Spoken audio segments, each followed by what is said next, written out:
First of all welcome in our channel. इस बार का जो इलेक्शन है ये आप लोगों के लिए कितना चैलेंज है?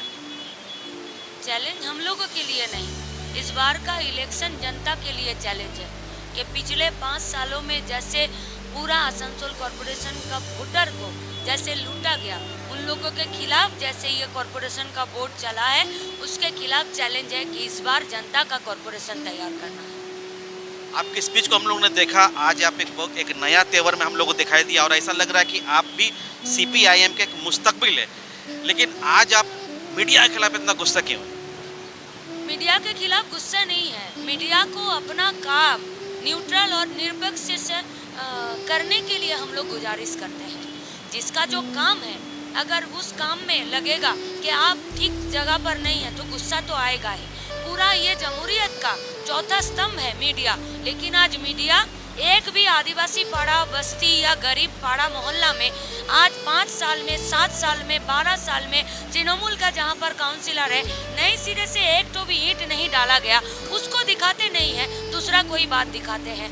ये कॉरपोरेशन का इलेक्शन तो इलाका का डेवलपमेंट के लिए है, तो जहाँ पर डेवलपमेंट नहीं हुआ है उसके बारे में दिखाइए। अगर दिखाते तो गुस्सा नहीं होता। डेमोक्रेसी को स्ट्रॉन्ग करने के लिए अपोजिशन का होना जरूरी है और इस बार हम लोग देख रहे हैं ये तो 14 तारीख को तय होगा कि वोट किसकी बन रही, लेकिन अपोजिशन बहुत स्ट्रॉन्ग हम लोग को दिखाई दे रहा। इसके साथ हमारे जो रिपोर्टर है डिफरेंट वार्ड में हम लोग ऐसा देख रहे हैं कि जो बीजेपी की जो वोट है वो सीपीआईएम को स्विंग करते हुए दिखाई दे रही है। इसके बारे में क्या कहेगा? वोट किसी का जागीर नहीं है, वोट जनता का है। जनता खुद का भला सोचकर अगर वोट दे, वोट का अगर लूट ना हो, बूथ का अगर रिगिंग ना हो, तो 25 नंबर वार्ड हो या 26 नंबर वार्ड हो, यहाँ पर तो हथौड़ी तारा ही रहेगा और पूरा कॉरपोरेशन में बाएं महाज का ही वोट रहेगा। लेकिन सरकारी शासक का जो लोग मसनद में है वो लोग अपने दिल पर हाथ रखकर बोले कि दुर्गापुर कॉरपोरेशन का चुनाव के जैसा पिछला बार जैसे आसनसोल कॉरपोरेशन का चुनाव हुआ उस तरह के कॉरपोरेशन चुनाव ना हो। अगर डर, लूट और पुलिस तृणमूल का एजेंट ही बनकर काम ना कर सके, हर कोई निरपेक्षता के साथ काम करे, तो इस बार कॉरपोरेशन में जनता का वोट होगा, बाएं महाज का वोट होगा। इलेक्शन कमीशन क्या इस बार इलेक्शन फेयर करा सकती है, इसके लिए क्या बोलेगा? कोलकाता कॉरपोरेशन में तो मुर्दा भी आकर वोट देकर गया है। कोलकाता कॉरपोरेशन में तो polling officer, first polling officer, second polling officer, presiding officer के सामने कुर्सी पर चढ़कर और सीसी कैमरा के ऊपर कागज चिपकाए है। तो इसको देखकर तो नहीं लगता है कि निर्वाचन कमीशन, इलेक्शन कमीशन अपना काम खुद ठीक से कर रहा है। आपके स्पीच में आपने ये कहा कि तृणमूल माइनॉरिटी का टिकट काट रही है और इस बार हम लोग ने देखा, जैसे एक मिसाल आपको एक इन्फॉर्मेशन आर दे दूं कि पुरुलिया जिला में पुरुलिया म्यूनिसिपैलिटी में 23 वार्ड है और उसके चेयरमैन थे जमीम दाद खान, उनके बेटा काउंसिलर थे सोहेल दाद खान। टीएमसी ने उनकी भी टिकट काट ली, वो लोग आज प्रेस मीट करके शायद दूसरे पार्टी ज्वाइन कर रहे हैं। तो आखिर टीएमसी जो टिकट काट रही है इसके पीछे क्या मंशा है? देखिए, बात मुसलमानों का नहीं है, बात हिंदू का भी नहीं है, बात है जनप्रतिनिधि का, बात है साफ चेहरे का। लेकिन अगर पूरा रूलिंग पार्टी अपना पॉलिटिक्स सिर्फ जाति और धर्म के ऊपर ये लोग करना चाहते हैं और ममता बनर्जी अगर खुद बोलती है कि ये तो दूध देने वाले गाय हैं, थोड़ा सा लात भी इन लोगों को खाना पड़ेगा। तो अगर इस नियत से सरकारी काम, अगर इसी नियत से पॉलिटिक्स को परिचालना किया जाता है तब जाकर ये माइनॉरिटी और मुसलमान का टिकट का बात आता है। लेकिन जैसे वो लोग काम कर रहे हैं, ये टिकट काट कर, टिकट ना देकर ये लोग फिर से किसी न किसी जगह पर पूरा पश्चिम बंगाल में भारतवर्ष का धर्मनिरपेक्षता का जो जगह है उस जगह को ये लोग नष्ट कर रहे हैं। सीपीआईएम को लोग वोट क्यों दे? सीपीआईएम को वोट लोग क्यों ना दे? रोजगार के बारे में 2011 के बाद एक भी कारखाना नहीं हुआ है। 2011 के बाद पश्चिम बंगाल में जब से बाएं महाज यहाँ पर सरकारी पदों पर नहीं है, तब से जाकर सरकारी स्कूल कॉलेज में नियोग नहीं है, तब से जाकर जो लोग काम कर रहे थे उसका रिटायरमेंट के बाद उस जगह को फुलफिल नहीं किया जा रहा है।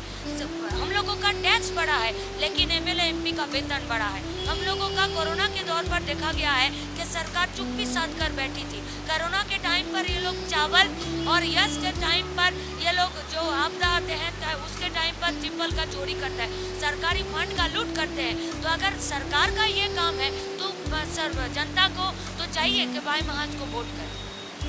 मीनाक्षी इतनी बड़ी पोस्ट में फिर भी इतनी सिंपल कैसे है? नहीं, ये तो दूसरा बात हो गया। बात तो नीति का है, बात तो आदर्श का है। जनता तो सीधा ही है, जनता तो वोट देते हैं, टैक्स देते हैं और वोट और टैक्स के जरिए खुद का डेवलपमेंट चाहते हैं।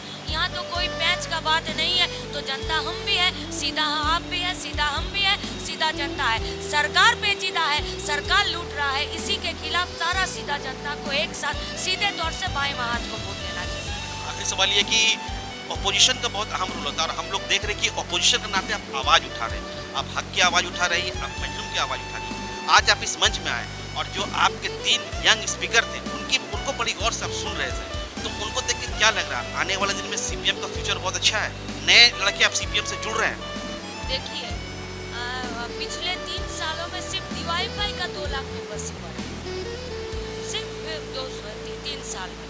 कोरोना के दौर में देखा गया कि तृणमूल का काउंसिलर भी घर में बैठ कर थे और भाई महाज के साथ जिसका घर का भी कोई लाल झंडा पकड़ता नहीं था, वो भी कोरोना के दौर पर रेड वॉलंटियर के जरिए वो लोग काम किए हैं।